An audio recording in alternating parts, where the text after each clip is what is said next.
Kembali kita lanjutkan dialog kita, saya ke Ibu Sumarati. Kemudian bagaimana Ibu? Ini bisa memastikan bahwa programnya ini berjalan sesuai dengan rencana. Nah ini bagaimana Iya. Bu? Sebetulnya memang masalah kita banyak ya, kita harus benahi. Tentu tidak bisa benahi satu kali langsung selesai. Pasti kita bikin tahapan ya. Pertama, karena sekarang sudah ada BPJS, kita akan melihat BPJS ini dari mulai undang-undangnya, anggarannya, sampai pelaksananya bagaimana. Memang kalau di dalam Undang-Undang Kesehatan Nomor 36 2009 itu disebutkan anggaran kesehatan adalah 5% dari APBN dan 10% dari APBD. Ini belum tercapai ya. Sekarang ini untuk Depkes sendiri masih di bawah 2%, tapi untuk kesehatan secara keseluruhan sudah 3,4%. Tapi ini belum memadai. Jadi kalau bisa misalnya ditingkatkan, tidak usah 5% lah, misalnya 4% aja udah lumayan bagus. Kemudian juga perhatian dari pemerintah daerah. Nah itu pertama dari anggarannya, sehingga yang disebut Pak Marius tadi pelayanannya seenaknya sendiri, enggak juga, nanti kan supaya juga petugas kesehatannya dapat insentif yang memadai sehingga dia memberikan pelayanan yang bagus, yang sama, siapapun dapat pelayanan kualitas sama. Jangan oh ini BPJS, oh terserah. Kalau yang kelas ini gitu loh. Ya jadi itu tentu karena memang sebetulnya di sekarang ini juga selain BPJS yang 19.200 itu semua kelas 3.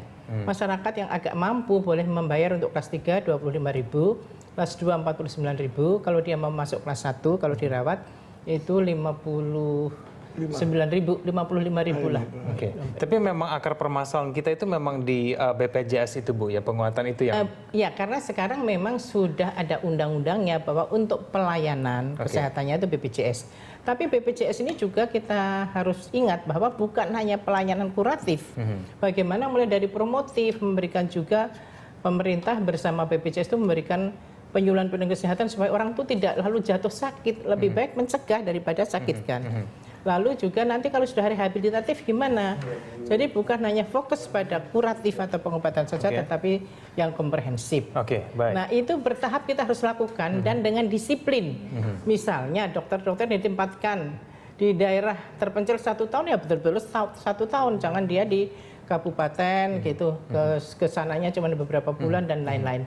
Dan memang tentang kualitas pelayanan ditentukan juga oleh sumber daya pemberi pelayanan. Nah ini semua harus ditingkatkan.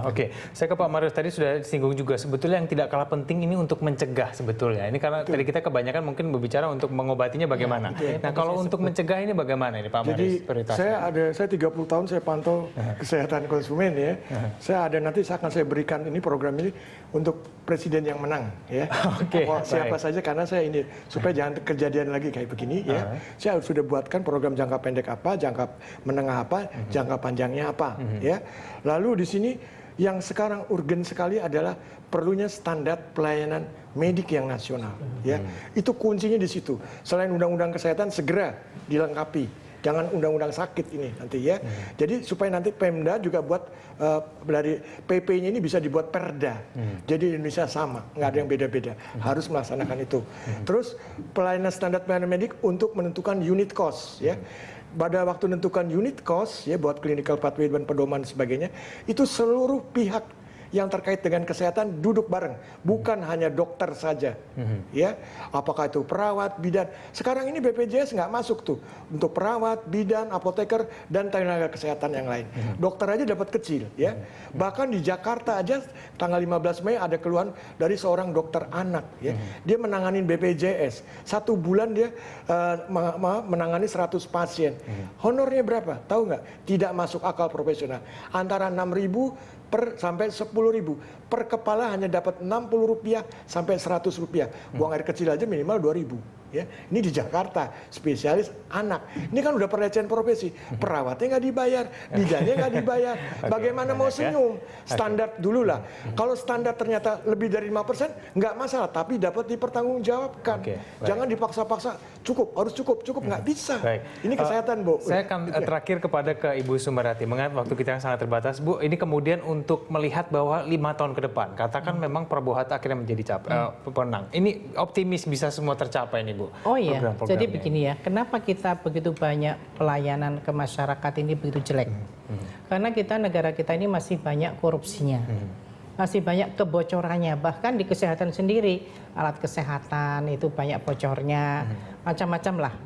Nah, kalau kita ingin memberikan pemerintahan yang kuat, memiliki pemerintahan yang kuat dan komitmen terhadap anti korupsi, komitmen terhadap kebocoran, lalu pajak ditingkatkan. Kebocoran di bidang pajak kan juga besar sekali. Nah, dengan demikian pemerintah akan mendapatkan dana yang lebih besar. Ini untuk pelayanan kepada masyarakat semuanya, bukan hanya untuk kesehatan tetapi semua lini, sehingga kesehatan masyarakat itu akan meningkat, termasuk kesehatannya. Dan bahkan kecerdasannya, karena suatu negara hanya akan bisa memberantas korupsi, termasuk kalau SDM sumber daya manusia di negara itu juga berkualitas. Oke, baik Ibu Sumiryati, terima kasih telah bergabung bersama kami. Pak Meris juga, selamat siang. Selamat siang Ibu Sumiryati.